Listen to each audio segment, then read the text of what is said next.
किसानों के बारे में सबसे पहले मैं कहना चाहूँगा कि आप किसानों को रोकने के लिए, आज उनके आंदोलन को रोकने के लिए, उनके प्रोटेस्ट को रोकने के लिए आप इस समय आपने खाई खोद दी है। खाई ये उनके लिए नहीं खोद रहे हैं, ये हम कहना चाहेंगे खाई अपने लिए खोद रहे हैं।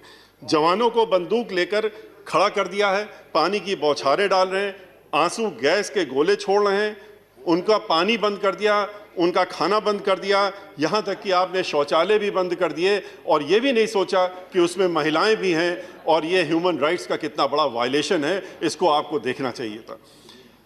सड़क में कांटे की कील गाड़ दिए। इतनी तैयारी तो पाकिस्तान के बॉर्डर में भी शायद सरकार ने नहीं की होगी जितनी की दिल्ली के बॉर्डर पे कर दी है। जो हमारे अन्नदाता हैं उन्हें आज देश के दुश्मनों का दर्जा दिया जा रहा है। याद रखिए, ये किसान जिनके पास खाने को कुछ नहीं है, खोने को कुछ नहीं है, इन्हें आप डरा धमका कर और उन पर अपना कानून थोप नहीं सकते जो कानून उनको पसंद नहीं है। हमारी समझ में नहीं आ रहा है कि जब आप 1.5 साल के लिए इस कानून को रोकने के लिए तैयार हो गए हैं तो फिर ऐसी कौन सी मजबूरी है कि आप इसको वापस लेने में हिचकिचा रहे हैं। आप 1.5 साल के लिए रोक रहे हैं, आप 3 साल के लिए अनाउंस कर दीजिए कि रोक रहे हैं, तो शायद किसान कहेंगे कि अगले चुनाव के बाद हम देखेंगे कि क्या होने वाला। हमारी आपसे प्रार्थना है कि अपना ईगो छोड़कर बड़े बनकर और आप इन किसानों को इनकी मांगों को मानते हुए इन तीनों कानूनों को वापस करें। बहुत अफसोस की बात है कि सत्ता पक्ष के एक व्यक्ति ने कल कह दिया कि हम ये कोई भी व्यक्ति किसानों के बारे में कह रहे थे किसी दूसरे के ऊपर बोझ नहीं बनना चाहिए। ये बोझ नहीं है, ये हम लोगों को खाना देते हैं, अन्न देते हैं, इनको बोझ कहना बहुत ही निंदनीय बात है। ये कैसी जिद है आपकी, कैसा ईगो है आपका जिसको कि आप खत्म करना नहीं चाहते हैं और 3 कानूनों को वापस लेना नहीं चाहते हैं। किसान जो हैं वो आप ही के बच्चे हैं, आपकी भाई हैं, बहन हैं, माता हैं, पिता हैं, उनको आपने देशद्रोही बना दिया।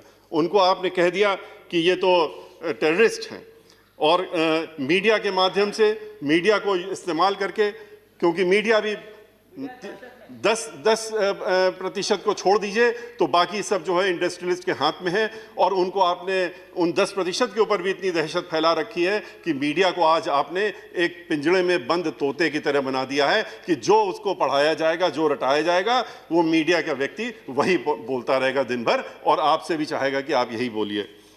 फार्म इंश्योरेंस पुलिस फोर्स में इनके ही घर के बच्चे रहते हैं जिनको आप आज जवानों को आपने खड़ा कर दिया उनके विरोध में कि आप इनके लिए तैयार रहिए, आंसू गैस लेके तैयार रहिए, गोली लेके तैयार रहिए और इनको ज़रूरत पड़े तो गोली चलाइए। तो ये उन्हीं के बच्चे उस फोर्स में भर्ती हो रहे हैं और यही जो बच्चे, इन्हीं के बच्चे देश के बॉर्डर्स में भी हम लोगों की सुरक्षा करने के लिए वहाँ पर तैनात हैं और हमारी आपकी सुरक्षा करते हैं। ये धूप में, बरसात में, कड़कड़ाती ठंड में भी छप्परों में रहकर, खुले आसमान के नीचे बैठकर हमारे लिए अन्न उगाते हैं और जो नुकसान हर वर्ष उसके बाद नुकसान भी होता रहता है उसको सहते रहते हैं और इसीलिए हम शायद इनको अन्नदाता भी कहते हैं। सरकार इन्हें 500 रुपया महीना देकर अपनी पीठ थपथपाती रहती है और कहती है कि हमने इतने 1000 करोड़ रुपए किसानों को दे दिए। 500 रुपया महीना दे करके आप इनको खरीदना चाहते हैं और इनके ऊपर कानून थोपना चाहते हैं। इन 3 कानूनों से किसान को भय लगता है और सही भय लगता है। उनको भय लगता है कि आप इनकी ज़मीनें हमेशा के लिए इनसे छीन लेंगे। आप जिस तरीके से कुछ चुनिंदा इंडस्ट्रियलिस्ट के हाथों में एक एक चीज़ को बेच रहे हैं, चाहे रेल हो, तेल हो, गैस हो, ज़मीन हो, आसमान हो, आपने सब चीज़ें इनको बेचने का काम, अब तो आपने नदी किनारे पोर्ट्स भी बेचने का काम कर दिया, LIC को बेचने का काम कर दिया। LIC जो जहाँ पर कि लोगों की लाइफ इंश्योर रहती है उसको भी आपने बेचने का काम तय कर लिया कि इनके हाथ में बेच देंगे। तो ऐसी स्थिति में आज आप बैंक को भी बेचने की तैयारी में आ गए। आपने कह दिया कि हम प्राइवेट बैंक भी और बेच रहे थे, अब आप सरकारी बैंक बेचने की बात कर रहे हैं। जब आप सरकारी बैंक को बेचना चाहते हैं, जिन बैंकों में इन्हीं इंडस्ट्री से घोटाला करके पैसा लेकर के विदेशों की सैर कर रहे हैं, तो किसान भी डर रहा है कि उनका क्या होगा। उनकी ज़मीन, एक बार ज़मींदारी एबॉलिशन एक्ट जब 1952 में आया था, जुलाई 1952 में आया था, आज से 70 वर्ष पहले, तो ज़मींदारी ख़त्म करके किसानों के हक में पूरे देश में ये कानून लाया गया था और उससे उनको फ़ायदा भी हुआ था। आज आप ठेकेदारी के नाम पे उस ज़मींदारी को वापस लाना चाहते हैं। आज इन किसानों से ज़मीनों की उनकी लेन देन करके, उनके पट्टे करा करके, उनके ठेके में ले करके आप उनको इस ज़मीनों से महरूम करना चाहते हैं। इसीलिए वो परेशान हैं कि इसके बाद इन ज़मीनों का क्या होगा और हमारे साथ क्या होगा। कानून के बारे में आप अच्छी तरह से जानते हैं, जो 3 कानून बनाए गए उसमें एक नहीं अनेकों खामियां हैं। किसानों के हक की कोई चीज़ नहीं है। एसडीएम तय करेगा कि कौन, अगर कोई बात होती है तो एसडीएम तय करे। एसडीएम आपकी सुनेगा, इंडस्ट्रियलिस्ट की सुनेगा कि या एक गरीब किसान की सुनेगा। उसमें अपील और रिवीजन और रिव्यू की पावर है।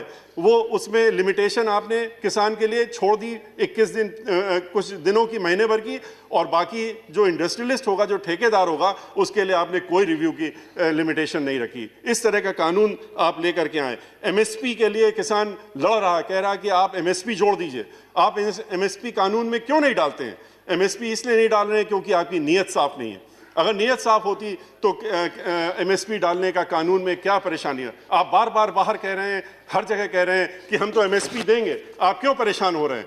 तो एमएसपी अगर आप देना चाहते हैं तो आप इस कानून में एमएसपी की बात क्यों नहीं रखते हैं? ये तो एक ऐसी ही जिद हुई कि हम जो चीज़ नहीं, आप ये कहते हैं कानून हमारा, इसलिए हम इसको लेके आ रहे हैं क्योंकि किसानों का भला हो जाएगा, किसानों का उद्धार हो जाएगा।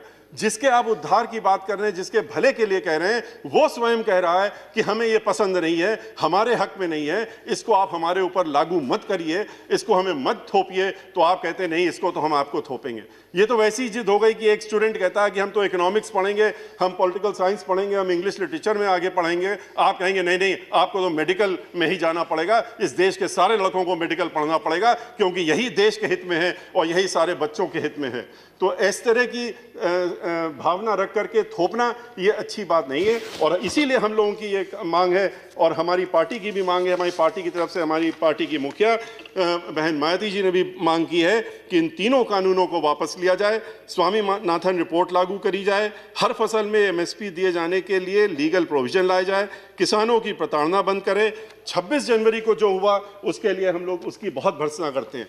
हमारे लिए भी झंडा जो है, इस देश का तिरंगा जो है, वो जान और शान और हर चीज़ के लिए सबसे ऊपर है। और हम लोग भी उसके अगर कोई भी उस पर दाग लगता है तो हम लोग उसको सह नहीं सकते। ऐसे लोग जिन्होंने इसमें लगाने की कोशिश की है और लाल किले में चढ़ करके उन्होंने तिरंगे झंडे को नुकसान पहुंचाने की कोशिश की है, उनके खिलाफ सख्त कार्रवाई होनी चाहिए। और उनको मैं आखिरी में 2 मिनट आपसे इसलिए मांग रहा हूँ कि प्रेसिडेंशियल, अब आपने चूंकि कह दिया था कि किसान का अलग होगा और वो अलग नहीं होगा, तो एक साथ होगा, तो इसलिए दोनों पे बात करना जरूरी है। तो इसलिए मैं बहुत ही शॉर्ट में अपने प्रेसिडेंशियल जो एड्रेस है उसके बारे में और बातें जो है उनके बारे में कुछ बातें कहूँगा। जहाँ तक आज देश में अनएम्प्लॉयमेंट इस कदर बढ़ गया है कि मैक्सिमम स्तर पर अनएम्प्लॉयमेंट बढ़ा हुआ है। 2 करोड़ नौकरी देने का वादा किया था, जिस तरह से आपने 15 लाख रुपए देने का वादा किया था गरीबों को उस सालाना, लेकिन 1 करोड़ से ज़्यादा नौकरियां जाने का काम हो रहा है। ये सब डीमोनेटाइजेशन का असर है। उसके बाद से आज के रोज़ पीएचडी स्टूडेंट्स जो हैं वो भी क्लास 4 की नौकरी के लिए दरखास्त लगाते हैं तो लाखों में दरखास्तें आती हैं। इस स्थिति में आज हम लोग पहुँच गए हैं। एजुकेशन की पॉलिसी आपने ऐसी बनाई है जिसमें कि आप ये नहीं देख रहे हैं कि एक पीएचडी को कहते हैं कि आप नर्सरी पास बच्चे को पढ़ाने का काम करिए, वो भी उसके पहले एलिजिबिलिटी टेस्ट पास करिए। इसकी वजह से जो अनेकों एमबीए हैं, जो और पढ़े लिखे पोस्ट ग्रेजुएट स्टूडेंट्स हैं, उनको नौकरियां नहीं मिल रही, जो पहले पढ़ाने का काम करते थे, जिन्होंने हम लोगों को भी पढ़ाने का काम किया। वो कोई पीएचडी होल्डर्स या खाली वही नहीं थे जिन्होंने पढ़ाने का स्कूलों में काम किया, वो ग्रेजुएट्स भी थे, पोस्ट ग्रेजुएट से पढ़ाते थे। आज आपने LIC को बेचने का जो डिसीजन लिया है वो बहुत ही घातक है। 49% पहले आप स्टेक बेच रहे थे, अब आपने 75% बेचने का। एक व्यक्ति होता है, उसको लगता है कि हमारी लाइफ इंश्योर्ड है या हमारे बाद हमारे बच्चों को इंश्योरेंस मिलेगा। आज आप उसको भी प्राइवेट हाथों में बेच रहे हैं। जिस तरह से आप हर चीज़ को बेचने का काम कर रहे हैं, ये उचित नहीं है। Thank you Satish ji. Sir, I'll take you have taken already 9 minutes, please. Sir 10 minute की हमने छूट मांगी थी, 10 मिनट की छूट मांगी थी। अच्छा, हम एक खाली हेल्थ के बारे में बात करके अपनी बात समाप्त करना चाहेंगे। आपने हेल्थ स्कीम के बारे में कहा है, आपने प्रेसिडेंशियल अपनी एड्रेस में ये भी कहा है, माननीय राष्ट्रपति जी ने कहा है कि बहुत सी चीज़ें हम लोग कर रहे हैं, जितने देश में आप बढ़ावा कर रहे हैं वो सब, लेकिन अल्टीमेटली तो प्राइवेट हाथों में ही जाने वाला है। तो देश के पास कहाँ रहने वाला है? 2-3 प्राइवेट जो लोग हैं उन्हीं के हाथ में इसको भी बेच देंगे आप। हेल्थ स्कीम में आपने कहा है कि आपने बहुत किया, बहुत अच्छा किया, लेकिन आप ये भी तो देखिए कि इसमें और भी आगे बढ़ने की जरूरत है। हमने पिछली बार भी माननीय सभापति जी के सामने भी हमने ये बात कही थी कि कैंसर के पेशेंट्स पूरे देश में रोज हर महीने लाखों की संख्या में बढ़ रहे हैं। कैंसर का ट्रीटमेंट जो होता है उसके लिए मशीन चाहिए होती है, लीनियर एक्सरे मशीन चाहिए होती है, और लीनियर जो एक्सलेटर मशीन होती है वो सिर्फ विदेशों में बनती है और 2 ही कंपनियां बनाती हैं। उनको यहाँ पर ला करके अगर हेल्थ सेक्टर हमको बढ़ाना है तो उनके लगाने के लिए प्राइवेट लोगों को आगे आने की इच्छा अगर हो या किसी को भी लगाना हो तो उनके पास कैपेसिटी होनी चाहिए। अनफॉर्चुनेटली ये बात मैंने पहले भी कही थी, आपने ये एक बार फाइनेंस मिनिस्टर से भी माननीय अध्यक्ष जी कही थी कि इसमें ध्यान दिया जाए कि उसमें आप 27% जो है इंपोर्ट ड्यूटी लगाते हैं। 27% इंपोर्ट ड्यूटी, वो 12-13 करोड़ की मशीन आती है उसमें 27% और दे। इस वजह से आज इसमें आप कितना कमा लेंगे साल भर में? 50 करोड़, 60 करोड़। लेकिन इसकी वजह से आज कैंसर की वजह से लोग मर रहे हैं और उनको दिक्कत हो रही। MRI, CT, इन पे जो है इंपोर्ट ड्यूटी खत्म होनी चाहिए, टैक्सेस खत्म होनी चाहिए। इसी के साथ में अपनी बात। Thank you very much.